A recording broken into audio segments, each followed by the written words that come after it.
Jamás llegarás a ser abogada.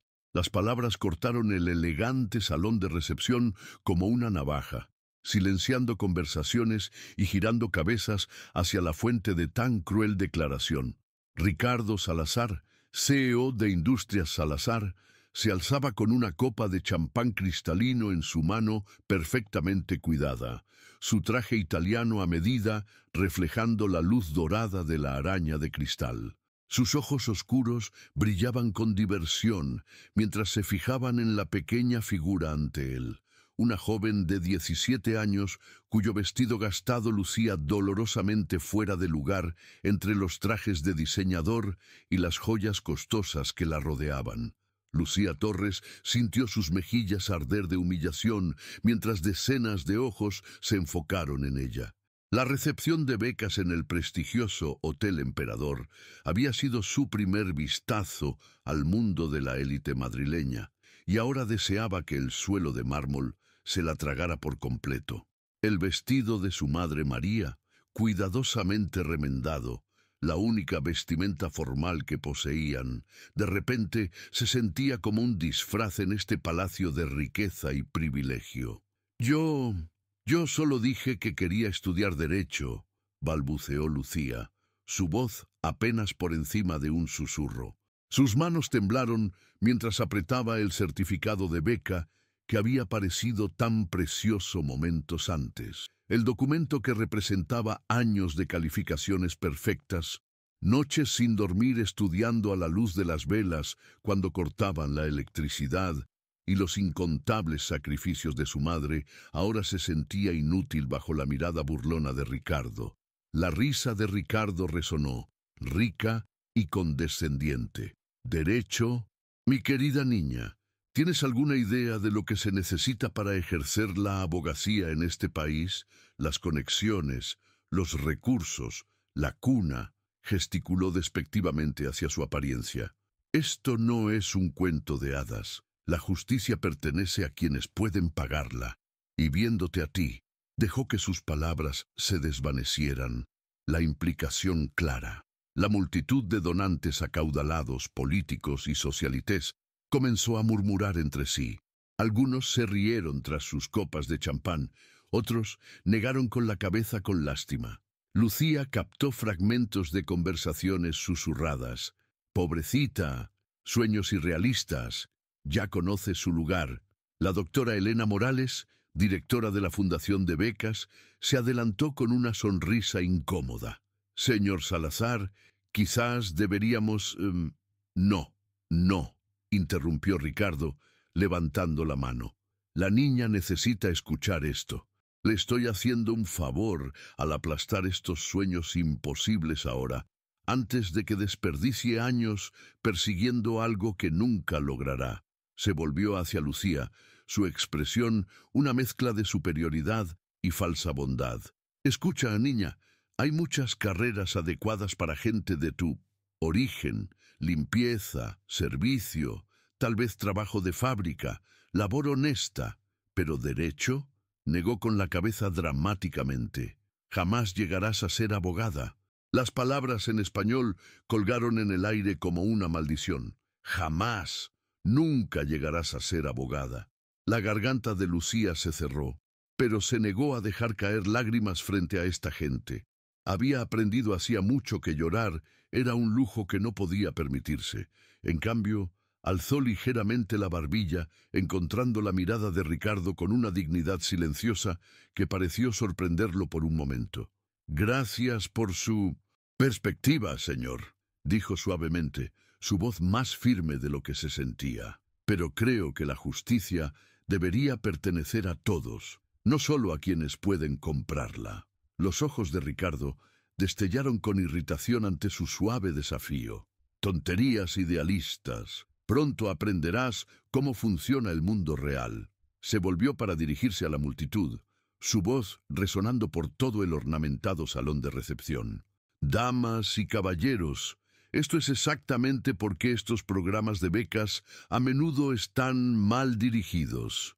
Llenamos las cabezas de estos niños con sueños imposibles, cuando deberíamos enseñarles a aceptar su posición en la vida. Varios invitados asintieron en acuerdo, sus rostros reflejando la certeza cómoda de aquellos que nunca habían cuestionado su propio privilegio. Lucía se sintió como un animal exótico en un zoológico, exhibida para el entretenimiento y la superioridad moral de sus superiores. María Torres observaba desde el otro lado del salón, sus manos curtidas apretadas en puños. A los 42 años, Lucía mayor, desgastada por años de limpiar oficinas y tomar lavado para apoyar la educación de su hija. Había ahorrado durante meses para comprar la tela del vestido de Lucía, cosiéndolo a mano bajo la luz tenue de su pequeño apartamento. Ahora observaba la humillación de su hija con la rabia impotente de una madre. «Disculpe», llegó una nueva voz. El juez Fernández, un hombre distinguido de 60 años con cabello plateado y ojos bondadosos, se adentró en el círculo. Su presencia comandó respeto inmediato, y hasta Ricardo se enderezó ligeramente. «No pude evitar escuchar esta conversación, y debo decir, señor Salazar, que sus opiniones son bastante anticuadas». La sonrisa confiada de Ricardo vaciló ligeramente.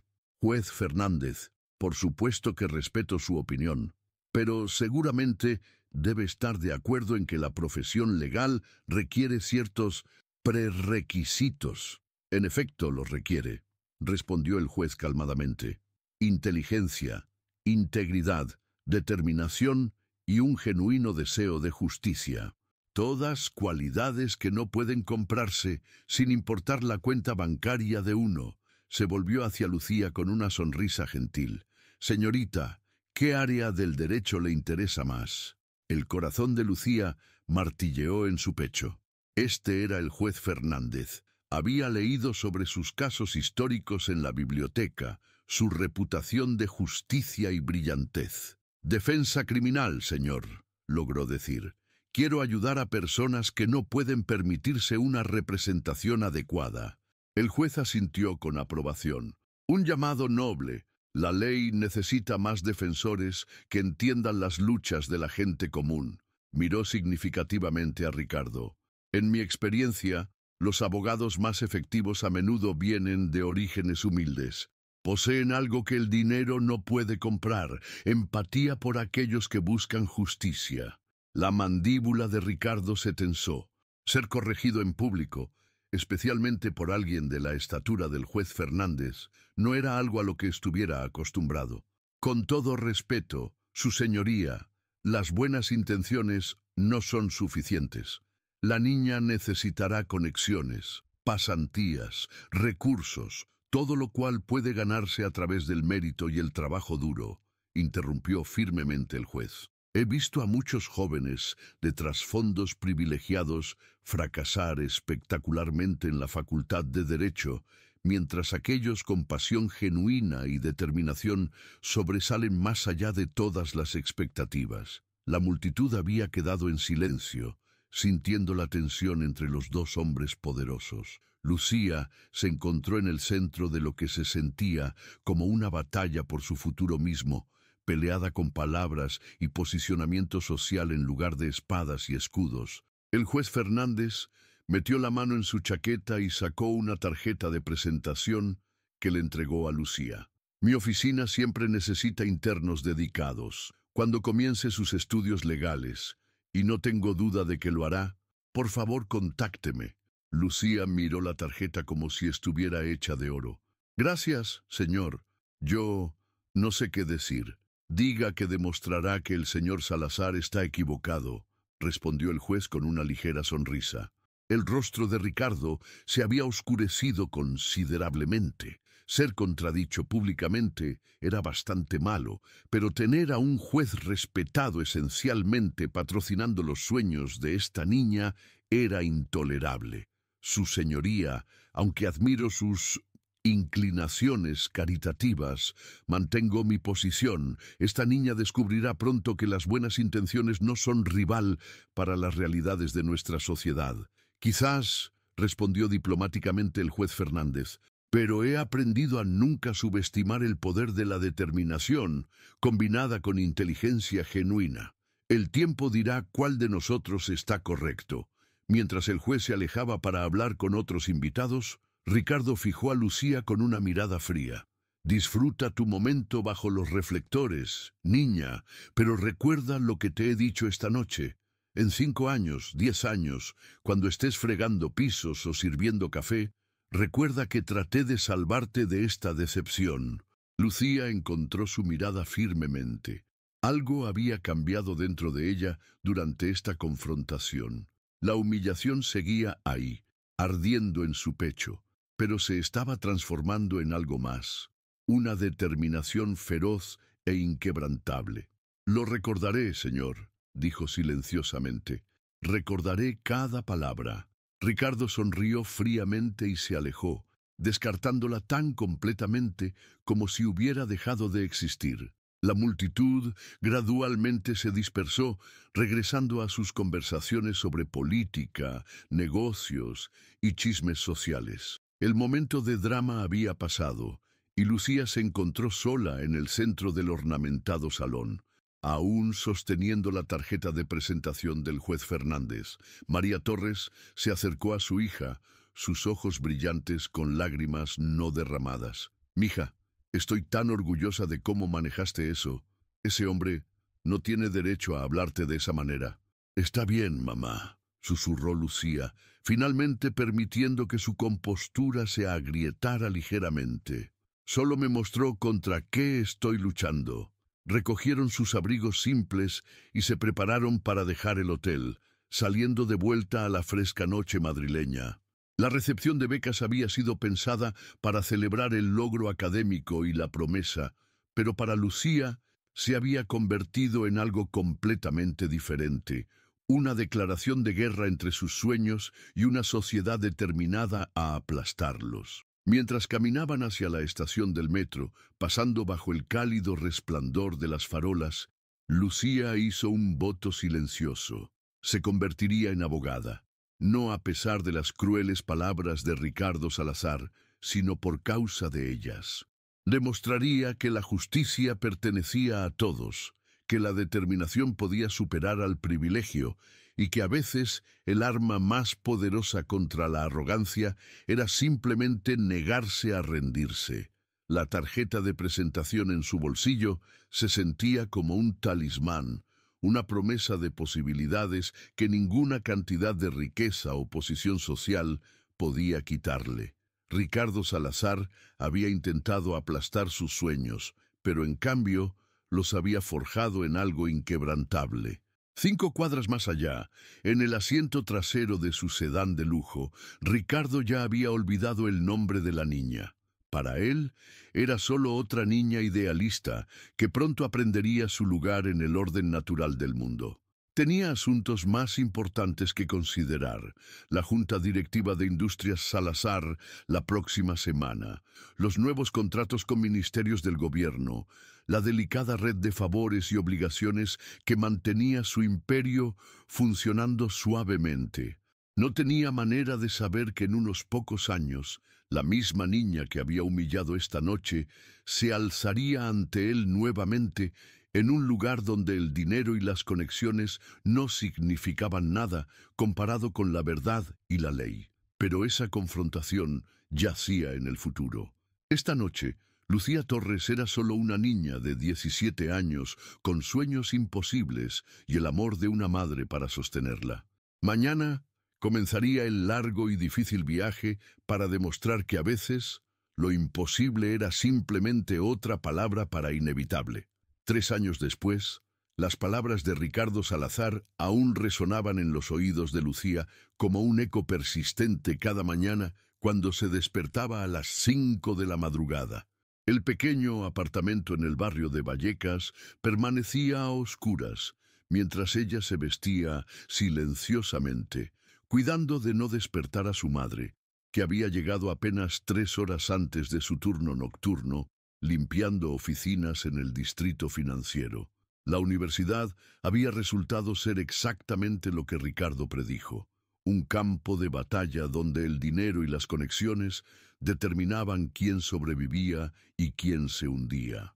Lucía había conseguido su plaza en la Facultad de Derecho de la Universidad Complutense con la beca de excelencia académica, pero pronto descubrió que el conocimiento era solo la mitad de la ecuación. Sus compañeros de clase llegaban en coches de lujo, vestían ropa de marca y hablaban casualmente sobre vacaciones en Londres o Nueva York. Discutían casos legales durante almuerzos en restaurantes caros, donde Lucía jamás podría permitirse ni siquiera un café. Mientras ella se sentaba sola en los pasillos, comiendo un bocadillo de tortilla que había preparado la noche anterior, escuchaba sus conversaciones sobre pasantías garantizadas en bufetes prestigiosos, oportunidades que llegaban no por mérito, sino por apellidos y contactos familiares. Torres, ¿verdad? La voz pertenecía a Alejandro Mendoza, hijo del famoso abogado Gonzalo Mendoza. Alto, rubio y perpetuamente bronceado, Alejandro era el ejemplo perfecto del privilegio heredado. Se acercó a Lucía después de la clase de Derecho Constitucional, sus zapatos italianos resonando contra el suelo de mármol. He escuchado que eres bastante inteligente. Lucía levantó la vista de sus apuntes, que había estado revisando meticulosamente. Cada clase era una oportunidad que no podía desperdiciar. No tenía el lujo de estudiar en bibliotecas privadas o contratar tutores caros. Trato de estar preparada. Impresionante, dijo Alejandro con una sonrisa que no llegaba a sus ojos. Aunque me pregunto si entiendes realmente cómo funciona esta profesión. No se trata solo de memorizar códigos legales, ¿sabes? Se trata de quién conoces, qué puertas pueden abrirse para ti. Antes de que Lucía pudiera responder, se acercó Beatriz Vázquez, otra compañera de clase cuyo padre era socio en uno de los bufetes más prestigiosos de Madrid. Alex tiene razón.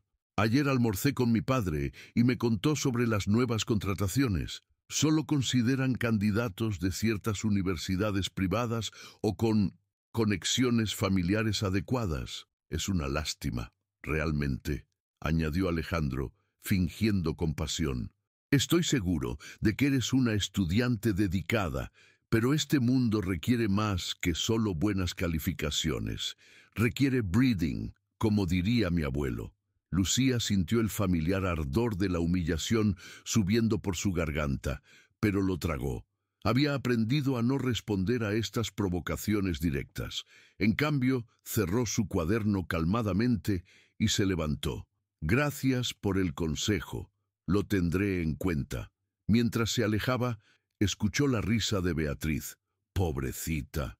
Alguien debería decirle que está perdiendo su tiempo. Cada día traía nuevos recordatorios de su posición como forastera. En los seminarios, cuando los profesores pedían ejemplos de casos reales, sus compañeros compartían anécdotas de bufetes familiares, mientras Lucía tenía que confiar únicamente en los libros de texto. Durante las pausas, los grupos se formaban naturalmente alrededor de líneas sociales que ella no podía cruzar. Las invitaciones a fiestas, eventos de networking y cenas informales con profesores visitantes nunca llegaban para ella. El profesor Martínez, un académico respetado pero cínico, había desarrollado el hábito de hacer comentarios aparentemente inocentes que cortaban profundo. Señorita Torres, su análisis del caso Pérez versus Estado es técnicamente correcto, pero carece de sofisticación práctica. En el mundo real, estos asuntos se resuelven en clubes y cenas, no en aulas. Entiendo, profesor, respondía Lucía, manteniendo su voz uniforme. Pero ¿no debería la ley aplicarse igualmente independientemente de dónde se discuta? El profesor sonreía condescendientemente. Idealismo juvenil. Es encantador, pero no le servirá en los tribunales reales. Las noches eran cuando la verdadera lucha comenzaba. Después de las clases, mientras sus compañeros se dirigían a sus apartamentos en Salamanca o Chamberí, Lucía tomaba el metro hacia Vallecas para su trabajo de medio tiempo en una cafetería cerca de la universidad. De 6 a 11 de la noche, Servía café y bocadillos a estudiantes que no la reconocían fuera del contexto del aula. Limpiaba mesas y lavaba platos, todo mientras mentalmente repasaba las lecciones del día. María la esperaba despierta la mayoría de las noches, sin importar cuán tarde llegara Lucía. «¿Cómo fue hoy, mija?»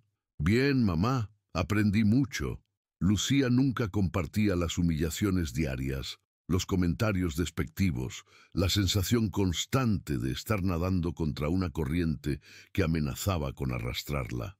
María ya cargaba suficiente peso. «El señor García de la panadería preguntó por ti otra vez», decía María, refiriéndose al dueño del negocio donde había trabajado durante los veranos. «Dice que siempre hay trabajo para ti si decides que la universidad no está funcionando».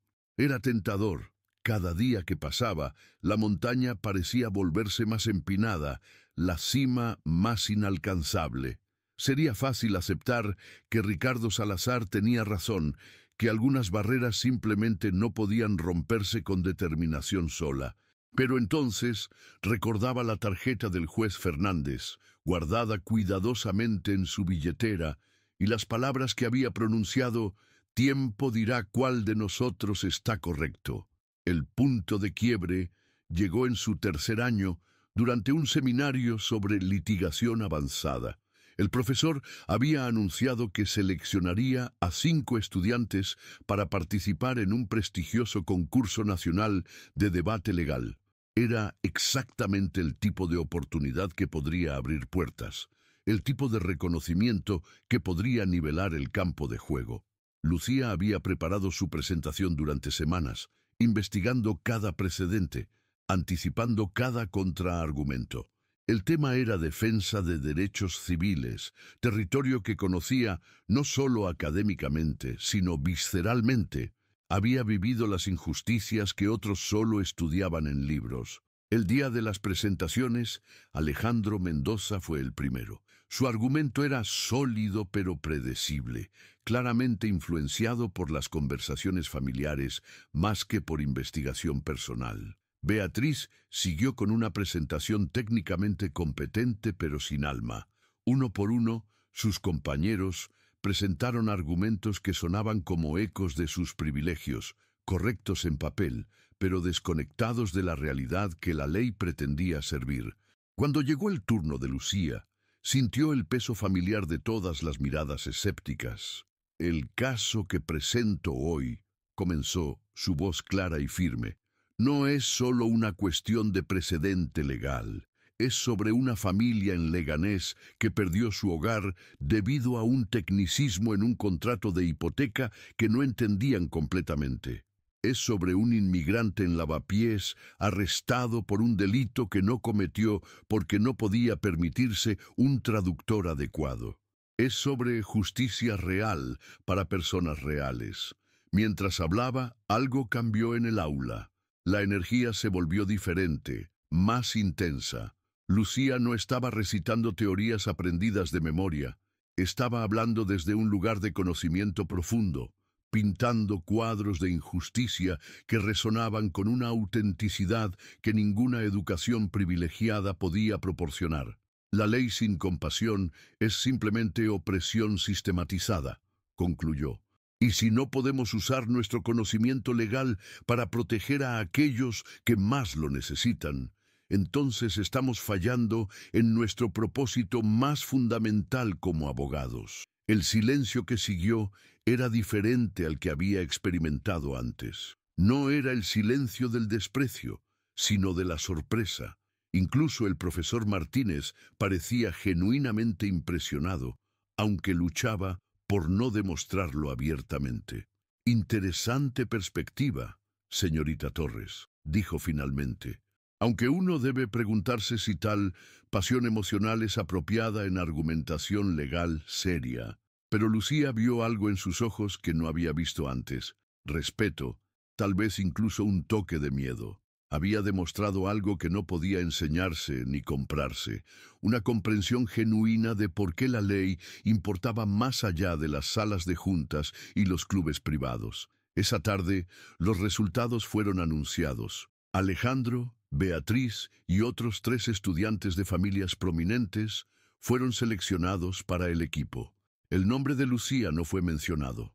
Las decisiones fueron muy difíciles, explicó el profesor Martínez después de clase, evitando contacto visual directo. Su presentación fue memorable, pero el comité sintió que los otros candidatos tenían más experiencia apropiada para representar a la universidad en este nivel. Lucía asintió, manteniendo su compostura hasta que salió del edificio. Solo entonces, parada en la parada del autobús, bajo la lluvia fría de octubre, permitió que las lágrimas cayeran, no lágrimas de derrota, sino de frustración ardiente.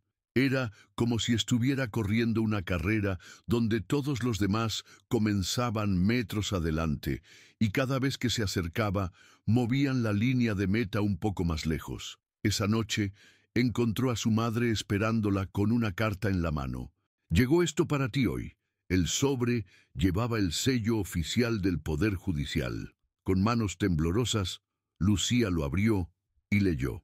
«Estimada señorita Torres, he seguido su progreso académico con gran interés. Me place informarle que mi oficina tiene una posición disponible para un interno de investigación legal durante el próximo período de vacaciones. Si aún está interesada en la experiencia práctica, por favor contacte a mi asistente para programar una entrevista. El camino hacia la justicia nunca es fácil, pero aquellos con verdadera dedicación eventualmente encuentran su lugar. Atentamente, juez Fernández. Lucía leyó la carta 3 veces antes de que las palabras realmente se registraran. Después de meses de puertas cerradas y oportunidades negadas, finalmente había llegado una apertura, no por su apellido o conexiones familiares, sino por mérito puro. «¿Qué dice, mija?», preguntó María, viendo la expresión cambiante de su hija. Dice que tal vez Ricardo Salazar estaba equivocado después de todo. Mientras se preparaba para dormir esa noche, Lucía sacó la tarjeta de presentación del juez Fernández, ahora desgastada por años de manipulación esperanzada. Mañana llamaría para programar la entrevista. Mañana comenzaría el siguiente capítulo de su viaje. El camino había sido más duro de lo que había imaginado, lleno de humillaciones y obstáculos aparentemente imposibles. Pero cada rechazo había fortalecido su resolución, cada puerta cerrada había agudizado su determinación de encontrar otra ruta. En algún lugar de la ciudad, en su mansión en La Moraleja, Ricardo Salazar dormía pacíficamente, sin idea de que la niña que había humillado años antes estaba a punto de dar su primer paso real hacia el mundo que él creía que le pertenecía exclusivamente. La guerra entre el privilegio y la justicia estaba lejos de terminar, pero Lucía Torres había sobrevivido las primeras batallas, y con cada pequeña victoria se acercaba más al día cuando se alzaría en un tribunal y demostraría que algunas verdades eran más poderosas que todo el dinero del mundo. 5 años habían pasado desde aquella noche humillante en el Hotel Emperador, y el nombre de Lucía Torres comenzaba a resonar en los pasillos del Palacio de Justicia de Madrid con un respeto que ella misma aún no terminaba de creer. La pasantía con el juez Fernández había sido el primer peldaño real de una escalera que parecía interminable, pero cada escalón conquistado la había fortalecido más de lo que imaginaba posible. Ahora, a los 23 años, Lucía trabajaba como abogada junior en el despacho de Andrés Vega, un letrado de mediana edad que se había especializado en casos de derecho laboral y civil. No era el bufete más prestigioso de Madrid. De hecho, sus oficinas en un edificio modesto cerca de Atocha contrastaban dramáticamente con los rascacielos de cristal donde trabajaban sus antiguos compañeros de universidad. Pero era un lugar donde la justicia se medía por resultados reales, no por honorarios astronómicos. La mañana del 15 de octubre comenzó como cualquier otra. Lucía llegó a las 7:30, 1 hora antes que el resto del personal, utilizando ese tiempo silencioso para revisar expedientes y preparar argumentos. El café que se servía de una máquina expendedora en el pasillo era terrible, pero era su ritual matutino, su momento de concentración antes de que comenzara el día.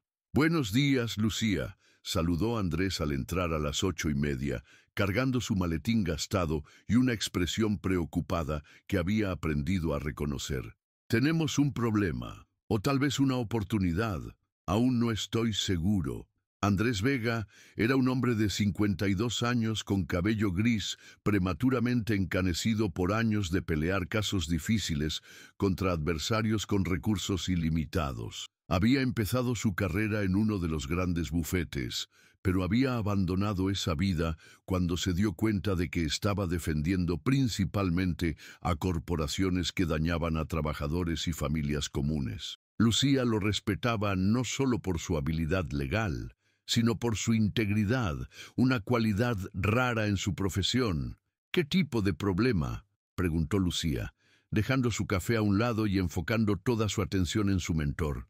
«Acabo de recibir una llamada del Colegio de Abogados. Han asignado nuestro despacho a un caso de alta visibilidad, corrupción empresarial, malversación de fondos públicos, posibles vínculos con funcionarios del gobierno». Andrés hizo una pausa, estudiando la expresión de Lucía. «El acusado es Ricardo Salazar». El nombre golpeó a Lucía como un puñetazo físico. Sus manos se tensaron involuntariamente, y por un momento el pequeño despacho pareció girar alrededor de ella. Ricardo Salazar, el hombre cuyas palabras había llevado como una cicatriz invisible durante 5 años. El CEO que había declarado con absoluta certeza que jamás llegaría a ser abogada. «¿Lucía?». La voz de Andrés la trajo de vuelta al presente. «¿Estás bien? Te has puesto pálida». Estoy bien», logró decir, aunque su voz sonaba extraña incluso para ella misma. «¿Cuáles son los cargos exactos?». Andrés abrió el expediente que había traído consigo, esparciendo documentos por toda la mesa. «Malversación de 15 millones de euros de un proyecto de vivienda social financiado por el gobierno. Aparentemente, Industrias Salazar ganó el contrato para construir complejos habitacionales para familias de bajos recursos, pero utilizó materiales subestándar y se embolsó la diferencia. Cuando las edificaciones comenzaron a mostrar problemas estructurales graves, intentó encubrir los defectos sobornando a los inspectores». Mientras Andrés hablaba, Lucía sentía una extraña mezcla de justicia poética y aprensión. Este era el hombre que había vivido convencido de que el dinero y las conexiones lo ponían por encima de la ley. Ahora, esa misma ley venía por él. «¿Por qué nos asignaron el caso a nosotros?», preguntó. «Seguramente hay bufetes más grandes, con más recursos». «Exactamente por eso», respondió Andrés con una sonrisa amarga.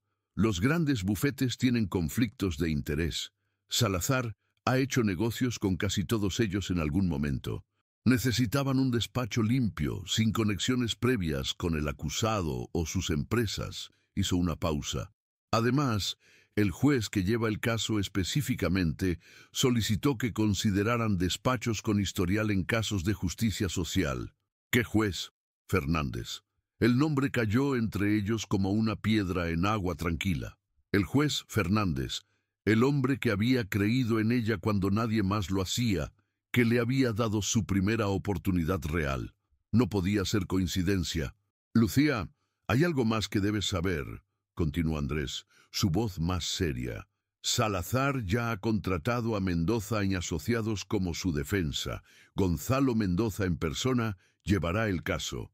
El padre de Alejandro. Por supuesto, los hilos del destino se estaban tejiendo de una manera que parecía demasiado perfecta para ser real. Lucía se encontraría no solo enfrentando al hombre que había intentado destruir sus sueños, sino también al patriarca de la familia que había representado todo lo que no podía ser: privilegio heredado, conexiones garantizadas, éxito sin esfuerzo. «Andrés», dijo Lucía lentamente, «necesito contarte algo. Conozco a Ricardo Salazar». Durante los siguientes 20 minutos, Lucía relató la historia de la recepción de becas, las palabras humillantes, la predicción arrogante que había definido tanto de su motivación durante los años siguientes. Andrés escuchó en silencio, ocasionalmente asintiendo, su expresión volviéndose más grave conforme entendía la magnitud de lo que estaba en juego. «Esto cambia las cosas», dijo finalmente. «Podrías tener que declararte en conflicto de interés». «No», interrumpió Lucía con una firmeza que la sorprendió. «No hay conflicto legal. No he tenido ninguna relación profesional o personal con Salazar. Lo que pasó fue personal, pero no afecta mi capacidad de ejercer la ley objetivamente. Si acaso, me da una perspectiva única sobre el tipo de hombre que estamos enfrentando». Andrés la estudió cuidadosamente. «¿Estás segura de que puedes mantener la objetividad? Este caso va a ser brutal. Salazar tiene recursos ilimitados, y Mendoza es uno de los mejores abogados defensores del país. No pueden permitirse el lujo de estar motivados por venganza personal». «No es venganza», respondió Lucía, encontrando una claridad que no había sentido en años. «Es justicia, exactamente el tipo de justicia que me motivó a estudiar Derecho en primer lugar. Las familias que vivían en esos edificios defectuosos, los trabajadores que no recibieron salarios justos porque Salazar se quedó con el dinero, ellos merecen un abogado que entienda lo que significa luchar contra el abuso de poder». La convicción en su voz pareció convencer a Andrés. «Está bien, pero necesito que entiendas. Este caso va a cambiar tu carrera, sin importar el resultado. Si ganamos, te convertirás en una de las abogadas más respetadas de Madrid. Si perdemos contra Mendoza, especialmente en un caso tan público, entiendo los riesgos», dijo Lucía, «pero también entiendo algo más. Durante 5 años he estado preparándome para este momento sin saberlo. Cada caso que he manejado, cada injusticia que he visto, cada vez que he tenido que demostrar que pertenezco a este mundo, todo me ha estado preparando para enfrentar exactamente a este tipo de adversario. Los siguientes días pasaron en un torbellino de preparación intensa. El caso contra Ricardo Salazar era complejo, con ramificaciones que se extendían a través de múltiples empresas, contratos gubernamentales y una red de sobornos que parecía tocar cada nivel de la burocracia municipal. Lucía se sumergió en los documentos con una intensidad que rayaba en la obsesión, trabajando 18 horas al día, durmiendo en el despacho más noches de las que regresaba a casa. María Torres observaba a su hija con una mezcla de orgullo y preocupación. «Mija, vas a enfermarte si sigues así. ¿Cuándo fue la última vez que comiste una comida completa?» «Estoy bien, mamá», respondía Lucía automáticamente, sin levantar la vista de los estados financieros que estaba analizando. «Solo necesito estar completamente preparada». «¿Es por ese hombre el que te dijo esas cosas terribles hace años?» Lucía finalmente alzó la vista. Su madre había envejecido en los últimos años, pero sus ojos seguían siendo agudos, viendo a través de las defensas de su hija con la precisión que solo las madres poseían. «En parte, sí», admitió, «pero también es por todas las familias que perdieron sus hogares cuando esos edificios se volvieron inhabitables. Por los trabajadores que fueron estafados de sus salarios, por cada persona que Salazar ha pisoteado en su camino hacia la riqueza». María asintió lentamente. «Está bien, pero recuerda, mija, la mejor venganza es el éxito, no la autodestrucción». El consejo de su madre resonó en Lucía mientras regresaba a sus documentos. Tenía razón, por supuesto. Este caso no podía ser sobre demostrarle algo a Ricardo Salazar, tenía que ser sobre demostrar que la justicia realmente podía prevalecer cuando alguien estaba dispuesto a luchar por ella. 3 semanas después, cuando Lucía finalmente alzó la vista de la montaña de evidencia que había estado organizando, se dio cuenta de algo que la llenó tanto de terror como de emoción. Tenían una oportunidad real de ganar. Los documentos contaban una historia clara de corrupción sistemática, y ella había encontrado conexiones que incluso los investigadores originales habían pasado por alto. pero sabía que Gonzalo Mendoza y su equipo no se quedarían de brazos cruzados. Tenían sus propios recursos, sus propias conexiones, su propia comprensión de cómo funcionaba realmente el sistema legal cuando había suficiente dinero en juego. La batalla que se avecinaba no sería solo entre abogados en un tribunal. Sería una confrontación entre dos visiones completamente diferentes de lo que significaba la justicia en España. Una que creía que las reglas aplicaban a todos por igual, y otra que había funcionado durante generaciones bajo la premisa de que el privilegio creaba sus propias excepciones. Mientras empacaba sus documentos esa noche, preparándose para la primera audiencia de la mañana siguiente, Lucía sintió el peso de todos los años que habían llevado a este momento. En unas pocas horas estaría cara a cara con Ricardo Salazar otra vez, pero esta vez no como una estudiante humillada en una recepción de gala, sino como la abogada que él había declarado que jamás llegaría a ser. El círculo estaba a punto de cerrarse, y Lucía Torres estaba lista para demostrar que a veces, solo a veces, David realmente podía derrotar a Goliat. El Palacio de Justicia de Madrid nunca había lucido tan imponente como esa mañana del 8 de noviembre. Lucía Torres caminó por los pasillos de mármol blanco, sus tacones resonando con un eco que parecía marcar el compás de su corazón acelerado. En sus manos llevaba un maletín que contenía 5 años de preparación condensados en documentos, pruebas y argumentos que podrían cambiar no solo su carrera, sino también el destino de cientos de familias afectadas por la corrupción de Ricardo Salazar. La sala 3 del tribunal estaba abarrotada. Los asientos destinados al público se habían llenado temprano con periodistas, estudiantes de derecho, abogados curiosos y familiares de las víctimas. Era exactamente el tipo de caso que captaba la atención nacional.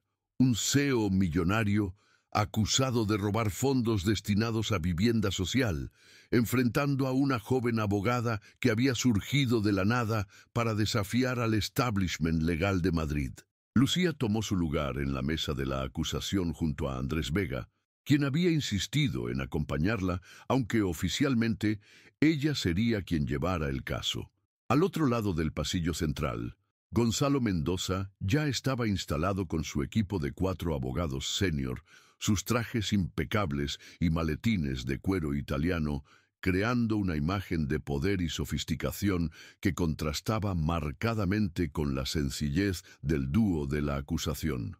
Y entonces, exactamente a las 9 de la mañana, Ricardo Salazar entró en la sala. 5 años habían pasado desde la recepción de becas, pero el hombre parecía inmune al paso del tiempo. Su cabello seguía perfectamente peinado, su traje de Armani no mostraba una sola arruga, y su expresión mantenía esa misma arrogancia casual que había exhibido aquella noche. Caminó hacia la mesa de la defensa con la confianza de alguien que había navegado crisis anteriores y había salido victorioso cada vez. Sus ojos se pasearon casualmente por la sala hasta que se encontraron con los de Lucía. Por un momento, la confusión cruzó sus rasgos. La reconocía, pero no podía ubicarla exactamente. Era como ver un fantasma de un pasado que había considerado irrelevante. ¿La conoce?, susurró Gonzalo Mendoza a su cliente, notando la expresión desconcertada de Ricardo. Me parece familiar, pero no... Ricardo frunció el ceño, esforzándose por recordar. Tal vez de algún evento social. Es difícil recordar a toda la gente que uno conoce. Lucía escuchó el intercambio susurrado y sintió una mezcla de satisfacción y determinación. Por supuesto que no la recordaba. Para él, ella había sido tan insignificante que su humillación no había merecido ni siquiera un espacio en su memoria. Pero hoy eso cambiaría. Todos en pie, anunció el secretario judicial. Preside su señoría el juez Fernández. El juez entró en la sala con la dignidad serena que lo había caracterizado durante décadas en el cargo. Sus cabellos, ahora completamente blancos, y las líneas más profundas alrededor de sus ojos eran los únicos signos de que el tiempo había pasado desde aquella noche en el Hotel Emperador. Cuando sus ojos se encontraron brevemente con los de Lucía, ella detectó el más sutil de los asentimientos, no favoritismo, sino reconocimiento de que el momento había llegado. «Pueden sentarse», dijo el juez Fernández, ordenando sus papeles. «Nos encontramos aquí para el caso del Estado contra Ricardo Salazar Mendoza, acusado de malversación de fondos públicos, fraude contractual y soborno. Letrado Mendoza, ¿está listo para proceder?» Gonzalo Mendoza se levantó con movimientos calculados. A los 60 años, era una leyenda en el mundo legal español. Había defendido exitosamente a políticos, empresarios y celebridades en casos que parecían imposibles de ganar.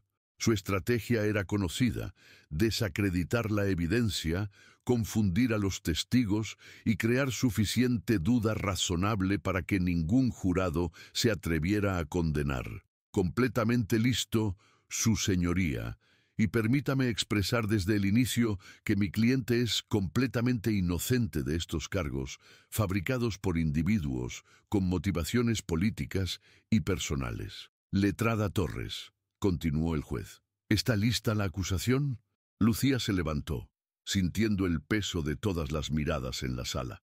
Este era el momento que había imaginado miles de veces, pero la realidad superaba cualquier ensayo mental. «Sí, su señoría, y permítame asegurar al tribunal que presentaremos evidencia clara e incontrovertible de que el acusado defraudó sistemáticamente fondos públicos destinados a proporcionar vivienda digna a familias trabajadoras». «Muy bien, letrada Torres, puede proceder con su declaración inicial». Lucía se acercó al centro de la sala, posicionándose donde todos podían verla claramente.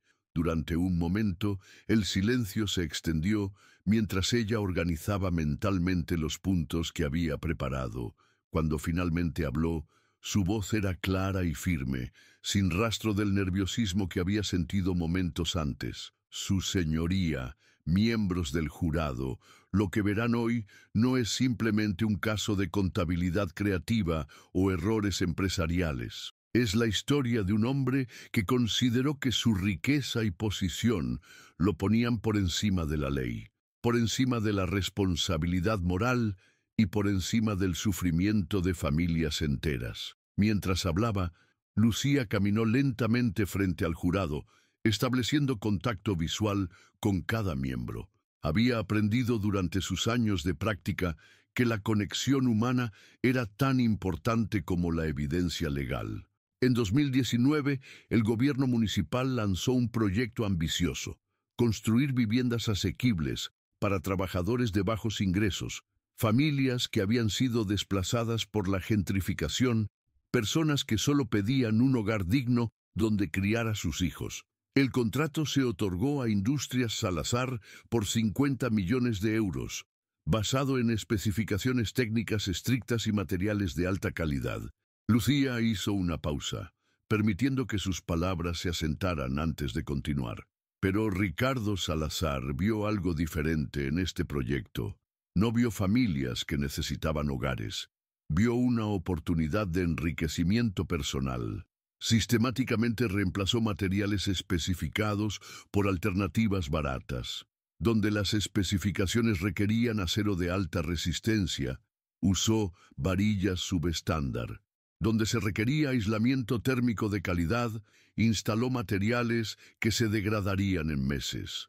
Y donde se requería transparencia, creó un laberinto de empresas fantasma para ocultar sus acciones. La voz de Lucía se volvió más intensa, no con emoción dramática, sino con la fuerza de una convicción profunda. El resultado fue predecible y trágico. Los edificios comenzaron a mostrar grietas estructurales antes de ser completados. Los sistemas de calefacción fallaron durante el primer invierno. Las familias que finalmente se mudaron a estos hogares asequibles descubrieron que vivían en estructuras peligrosas que ponían en riesgo sus vidas. Lucía se volvió hacia Ricardo, quien mantenía una expresión cuidadosamente neutral, pero cuyos ojos habían perdido algo de su arrogancia inicial. Y cuando los inspectores municipales comenzaron a hacer preguntas incómodas, el señor Salazar no buscó corregir los problemas. En cambio, intentó comprar su silencio con sobornos que suman más de 2 millones de euros. «Objeción», interrumpió Gonzalo Mendoza. «La letrada está presentando conclusiones que aún no han sido probadas». «Válida», respondió el juez Fernández. «Letrada Torres, manténgase en los hechos que planea probar. Por supuesto, su señoría. Durante los próximos días presentaremos evidencia documental, testimonios de testigos y análisis forenses que probarán cada una de estas afirmaciones.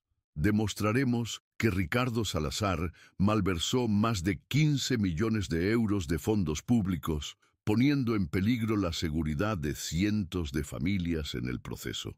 Lucía regresó a su lugar, pero antes de sentarse, añadió: «Su señoría, este caso es sobre más que dinero. Es sobre si la ley se aplica igualmente a todos, independientemente de su riqueza o conexiones. Es sobre justicia para aquellos que no pueden pagarla». Cuando se sentó, notó que Ricardo la estaba mirando con una intensidad diferente. Ya no era la mirada casual de alguien tratando de recordar un rostro familiar. Era la mirada de alguien que comenzaba a entender que estaba enfrentando a un adversario formidable. Gonzalo Mendoza se levantó para su declaración inicial, moviéndose con la gracia ensayada de décadas de experiencia. «Su señoría, lo que mi distinguida colega ha presentado es una narrativa emotiva, pero fundamentalmente errónea. Mi cliente, Ricardo Salazar, es un empresario respetado que ha contribuido significativamente al desarrollo de Madrid durante más de 2 décadas. El abogado veterano caminó hacia el jurado con la confianza de alguien que había ganado casos imposibles antes.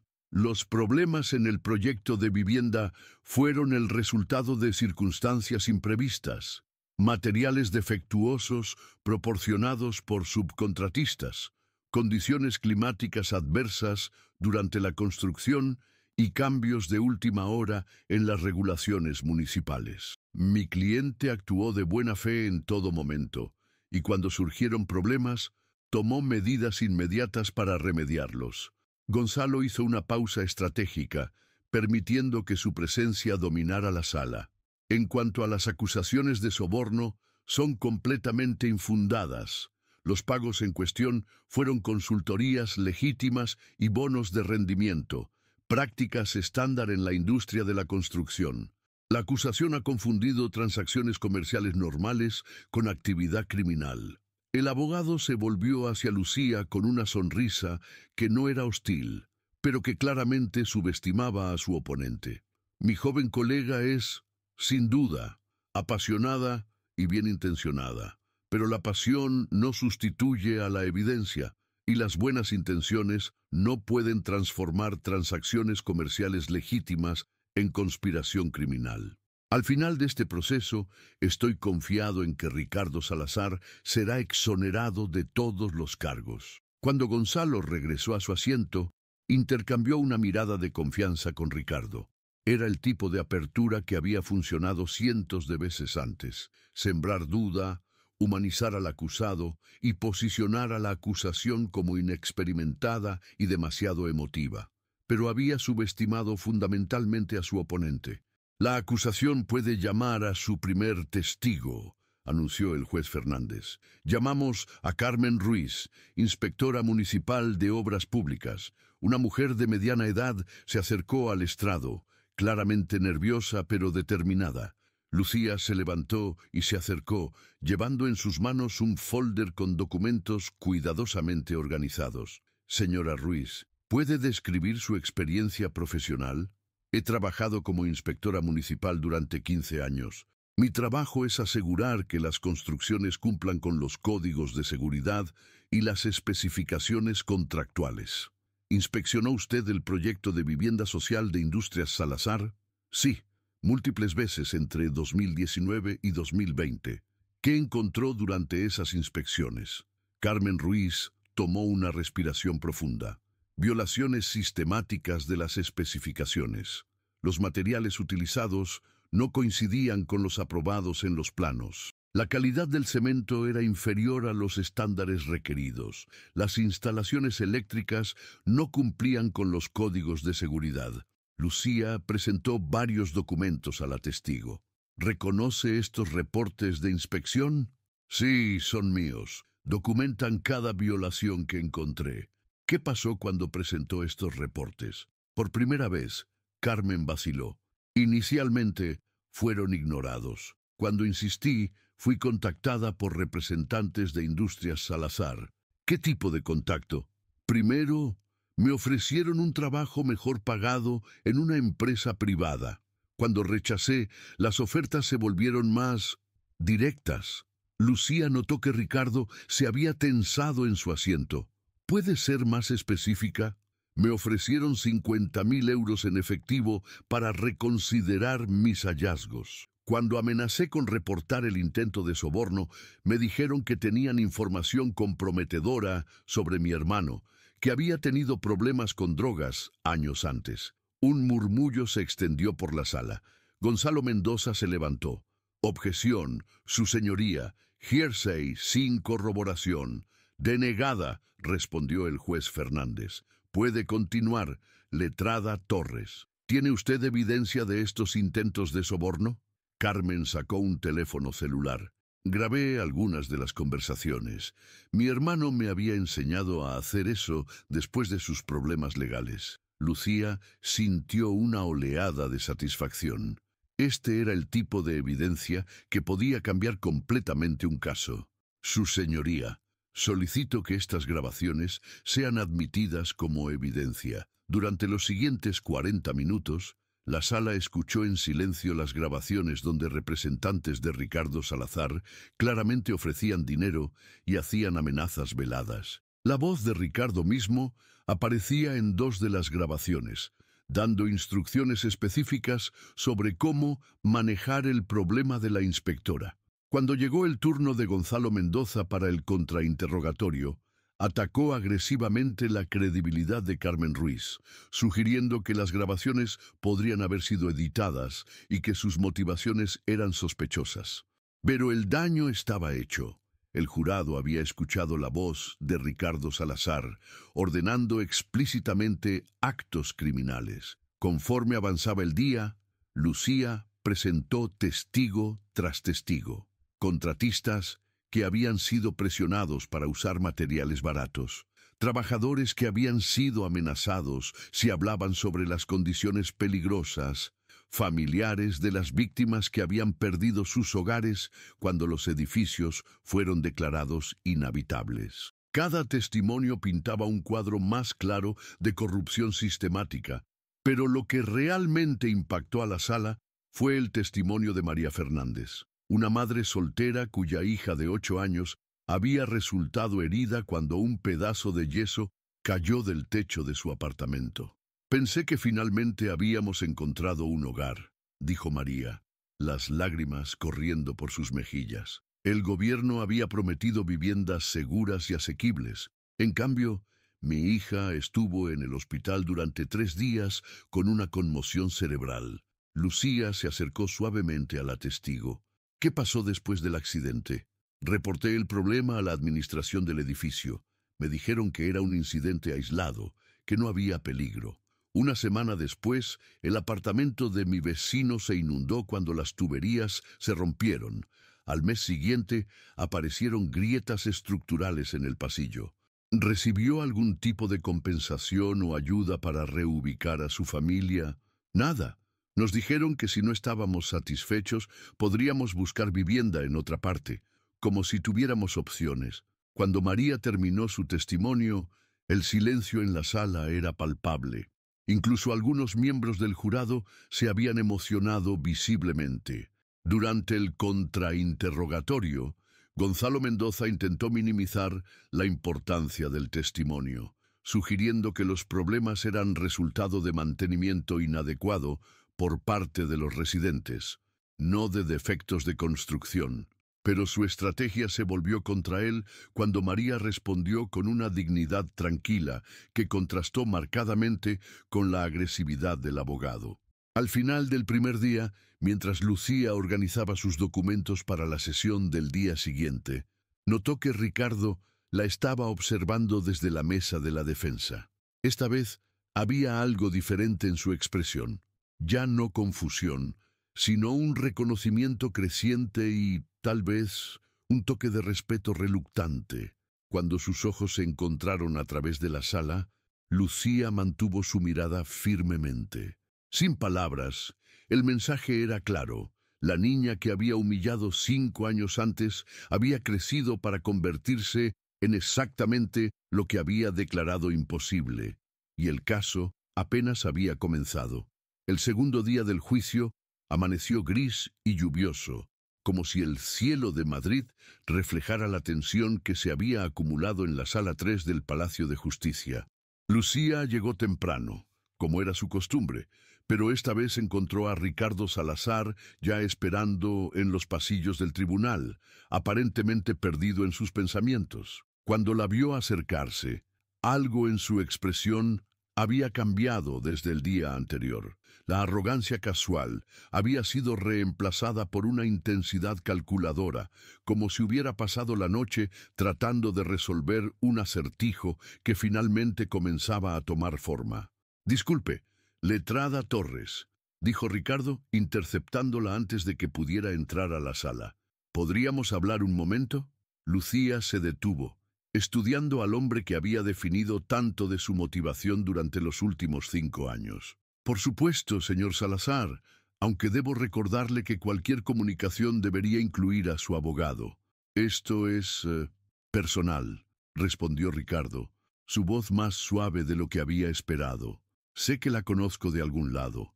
Su cara, su voz, algo me resulta familiar, pero no puedo ubicarla exactamente». Lucía sintió una sonrisa fría formándose en sus labios. «Es curioso que mencione eso. Yo lo recuerdo perfectamente a usted. ¿Nos hemos conocido antes profesionalmente?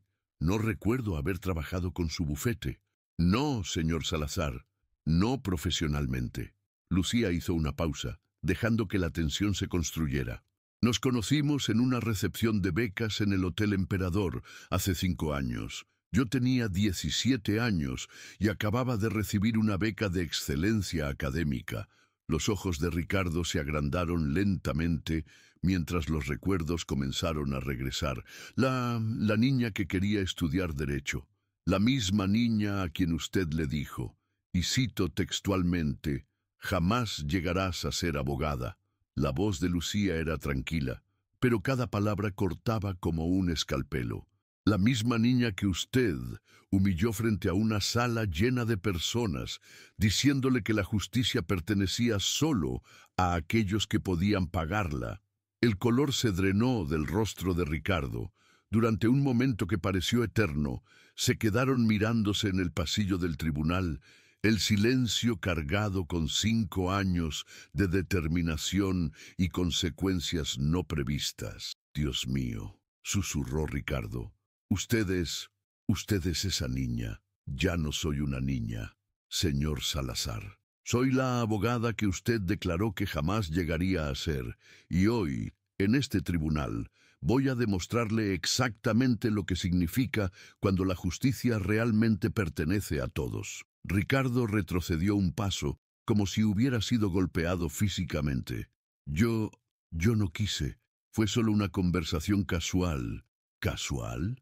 La compostura de Lucía se mantuvo perfecta, pero había acero en su voz. «Esas palabras casuales me siguieron durante 5 años. Cada noche que estudié hasta el amanecer, cada trabajo de medio tiempo para pagar mi educación, cada puerta cerrada por no tener el apellido correcto, sus palabras estuvieron ahí, recordándome exactamente contra qué estaba luchando.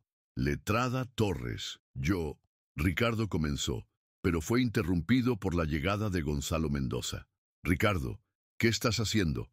El abogado veterano miró suspicazmente entre su cliente y Lucía.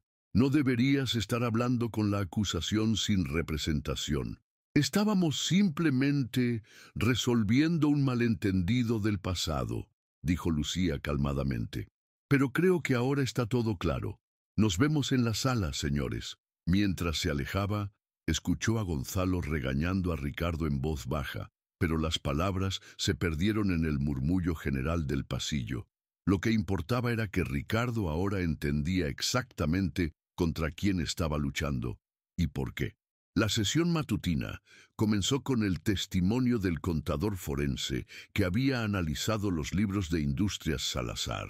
Durante 2 horas, presentó un laberinto de evidencia financiera que mostraba cómo Ricardo había desviado sistemáticamente fondos del proyecto de vivienda hacia cuentas personales y empresas fantasma.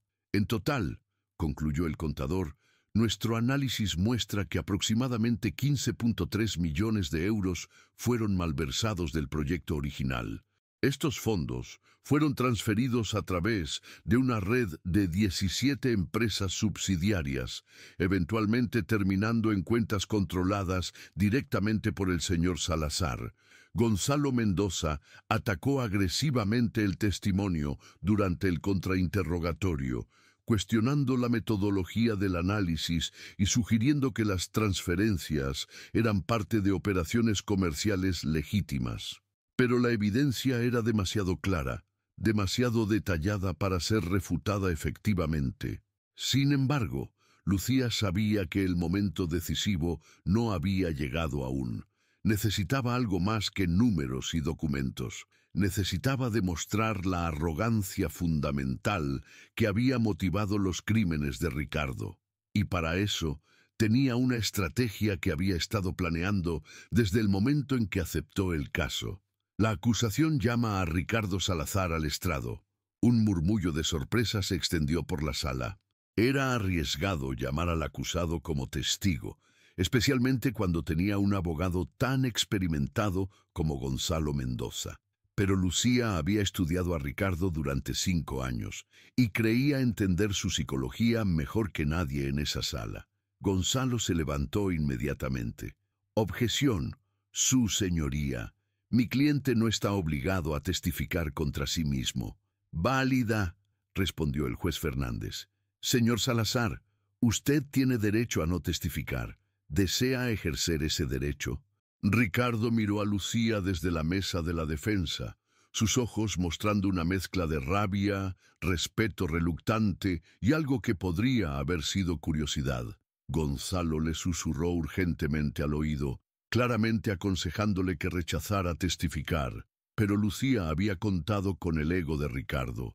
Había apostado a que un hombre que había pasado décadas creyendo que era más inteligente que todos los demás, no podría resistir la oportunidad de enfrentarla directamente, especialmente ahora que sabía quién era ella realmente.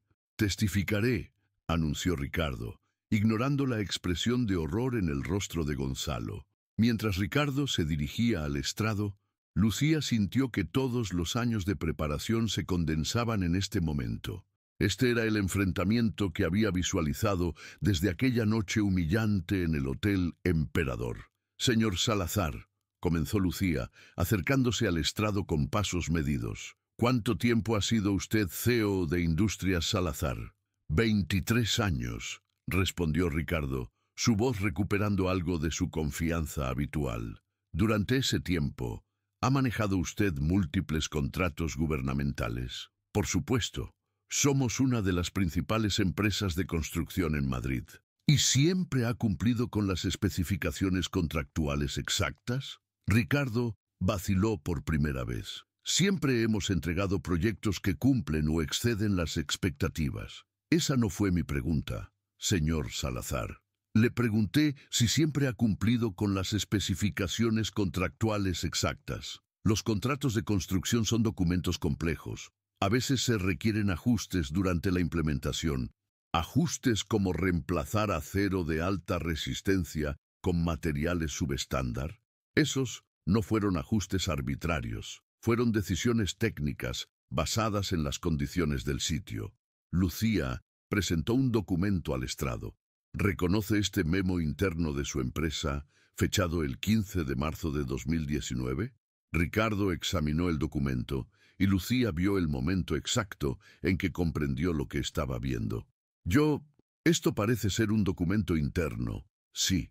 ¿Podría leer en voz alta la sección que he marcado? Ricardo leyó con voz cada vez más débil. Los márgenes de ganancia del proyecto de vivienda social pueden incrementarse significativamente mediante la sustitución estratégica de materiales especificados. Las probabilidades de detección son mínimas, dado el cronograma acelerado de inspección. ¿Es esa su letra, señor Salazar? Podría ser. Escribo muchos memos. ¿Y es esa su firma al final del documento? Ricardo quedó en silencio por un momento demasiado largo. Sí, Lucía se acercó más al estrado, su voz manteniéndose profesional, pero ganando intensidad. Señor Salazar, ¿cree usted que las leyes se aplican a todos por igual? Gonzalo se levantó. Objeción. Irrelevante. Voy a establecer la relevancia, su señoría, respondió Lucía. Proceda, dijo el juez Fernández. Señor Salazar, ¿cree que las leyes se aplican a todos por igual? Por supuesto, respondió Ricardo, pero había algo en su voz que sugería que no estaba seguro hacia dónde se dirigía la pregunta. ¿Y cree que la justicia debe estar disponible para todos, independientemente de su situación económica? En teoría, sí. ¿En teoría? Lucía se detuvo, permitiendo que la respuesta resonara. Hay una diferencia entre la teoría y la práctica en su experiencia. Ricardo se dio cuenta de que había caminado hacia una trampa, pero era demasiado tarde para retroceder. El sistema legal es complejo. Diferentes circunstancias requieren diferentes enfoques para diferentes personas dependiendo de su riqueza y conexiones. No es tan simple, señor Salazar. ¿Recuerda usted una conversación específica sobre la justicia y quién la merece? El rostro de Ricardo se puso pálido. Gonzalo se levantó nuevamente. Objeción, su señoría. ¿Cuál es la relevancia de conversaciones hipotéticas? La relevancia, su señoría, es el estado mental del acusado y sus creencias fundamentales sobre su relación con la ley. Puede continuar, pero manténgase en el punto. Lucía se volvió hacia Ricardo, y por primera vez durante todo el proceso, permitió que una pequeña sonrisa apareciera en su rostro. Señor Salazar, hace 5 años, en una recepción de becas en el Hotel Emperador, usted le dijo a una joven estudiante, y cito, «La justicia pertenece a quienes pueden pagarla». ¿Recuerda esa conversación? El silencio en la sala era tan completo que se podía escuchar la respiración de los presentes. Ricardo miró a Lucía, luego al jurado, luego de vuelta a Lucía, comprendiendo finalmente la magnitud de lo que estaba sucediendo. Esa fue una conversación casual. No refleja mis verdaderas creencias. Así que mintió a esa joven estudiante sobre sus creencias. No mentí, simplemente. ¿O está mintiendo ahora? Bajo juramento. Gonzalo estaba de pie nuevamente, pero Ricardo lo ignoró. La frustración y la rabia que había estado construyéndose durante el interrogatorio finalmente explotaron. «Esa niña no tenía ni idea de cómo funciona el mundo real», gritó Ricardo.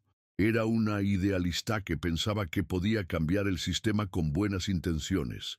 Le estaba haciendo un favor al mostrarle la realidad. ¿Y cuál es esa realidad, señor Salazar? Que algunas personas nacen para liderar y otras para seguir, que el orden social existe por una razón, que no puedes simplemente aparecer de la nada y esperar que el mundo se doblegue ante tus sueños imposibles. El arrebato de Ricardo resonó por toda la sala como un trueno.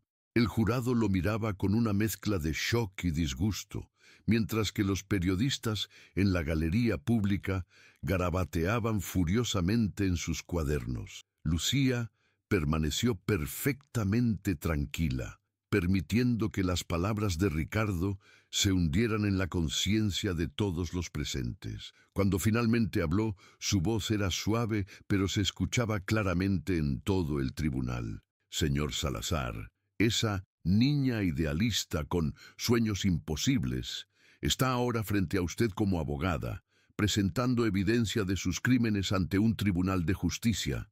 ¿Diría usted que sus sueños eran realmente imposibles? Ricardo se dio cuenta de lo que había hecho. En su rabia, había revelado exactamente la mentalidad que había impulsado sus crímenes, la creencia arrogante de que estaba por encima de las reglas que gobernaban a todos los demás. Yo... comenzó, pero su voz se desvaneció. No tengo más preguntas para este testigo, anunció Lucía, regresando a su mesa. Gonzalo intentó salvajear la situación durante su redirect, pero el daño estaba hecho. Ricardo había demostrado públicamente la arrogancia y el desprecio por la ley que habían motivado sus acciones criminales. Las declaraciones finales comenzaron después del almuerzo. Gonzalo hizo una defensa valiente, argumentando que los errores de juicio no constituían intención criminal y que la evidencia era más compleja de lo que parecía. Pero sus palabras sonaron huecas después del arrebato de Ricardo. Cuando llegó el turno de Lucía para su declaración final, se levantó con la tranquilidad de alguien que había esperado este momento durante años. Su señoría, miembros del jurado, hemos escuchado mucha evidencia durante estos 2 días. Documentos, testimonios, grabaciones, análisis financieros, pero al final, este caso se reduce a una pregunta fundamental. ¿Está alguien por encima de la ley? Lucía caminó lentamente frente al jurado, estableciendo contacto visual con cada miembro. Ricardo Salazar robó más de 15 millones de euros destinados a proporcionar hogares seguros para familias trabajadoras. Puso en peligro la vida de niños inocentes. Intentó sobornar a funcionarios públicos para ocultar sus crímenes. Y cuando se enfrentó a la responsabilidad por sus acciones, su respuesta fue clara. Las reglas no se aplican a personas como él. Pero aquí, en este tribunal, las reglas sí se aplican. Aquí, la justicia no pertenece solo a quienes pueden pagarla. Aquí, la verdad importa más que las conexiones, y la evidencia importa más que el privilegio. Lucía se detuvo frente al jurado, su voz cargándose de la convicción que había construido durante 5 años de lucha. Hace 5 años, Ricardo Salazar me dijo que jamás llegaría a ser abogada. Se equivocó.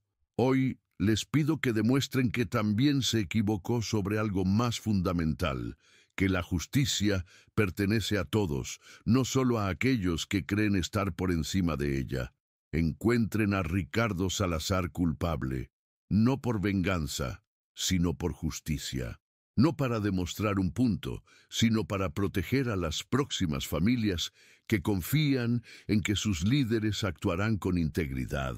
Encuentren a Ricardo Salazar culpable, porque es lo correcto. Cuando Lucía regresó a su asiento, el silencio en la sala era absoluto.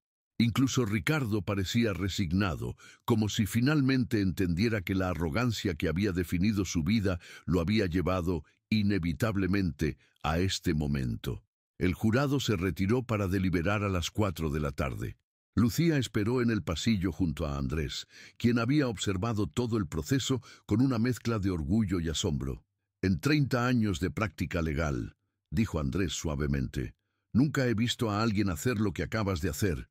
No solo ganar un caso, sino cerrar un círculo que comenzó mucho antes de que este crimen fuera siquiera cometido. 3 horas después, el jurado regresó.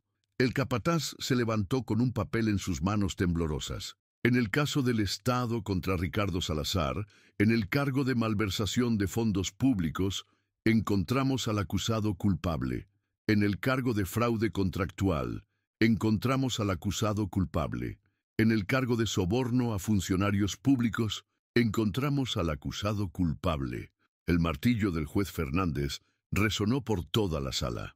Ricardo Salazar, por la presente, queda condenado a 12 años de prisión y al pago de restitución completa de los fondos malversados. Más daños punitivos. Mientras Ricardo era escoltado fuera de la sala, sus ojos se encontraron con los de Lucía una última vez. Ya no había arrogancia en su mirada, solo el reconocimiento de un hombre que finalmente había entendido que había subestimado fundamentalmente tanto la justicia como a la joven mujer que la representaba. Afuera del tribunal, bajo la lluvia que había continuado durante todo el día, Lucía se encontró rodeada de periodistas, pero sus pensamientos estaban en otro lugar, 5 años en el pasado, con una niña de 17 años que había sido humillada frente a una sala llena de personas poderosas. «Letrada Torres», gritó un reportero, «¿qué significa esta victoria para usted?» Lucía consideró la pregunta por un momento antes de responder. «Significa que a veces, cuando trabajas lo suficientemente duro y crees lo suficientemente fuerte en la justicia, los sueños imposibles se vuelven inevitables». Esa noche, en su pequeño apartamento en Vallecas, Lucía se sentó junto a su madre, quien había seguido todo el juicio por televisión. «Estoy orgullosa de ti, mija», dijo María, lágrimas de felicidad corriendo por sus mejillas, no solo por ganar, sino por quien te has convertido. Lucía abrazó a su madre, sintiendo el peso de 5 años de lucha finalmente levantándose de sus hombros. «Lo logramos, mamá. Realmente lo logramos». En su bolsillo aún llevaba la tarjeta de presentación del juez Fernández, ahora tan desgastada que apenas se podían leer las palabras. Pero ya no la necesitaba como talismán. Había probado todo lo que necesitaba probar, no solo a Ricardo Salazar, sino a sí misma. La niña que había soñado con la justicia se había convertido en la abogada que la había hecho realidad. Y en algún lugar de Madrid, en una celda de prisión, Ricardo Salazar finalmente entendía que algunas palabras pronunciadas con crueldad pueden regresar para cambiar el mundo de maneras que nunca podría haber imaginado. La justicia, después de todo, realmente pertenecía a todos.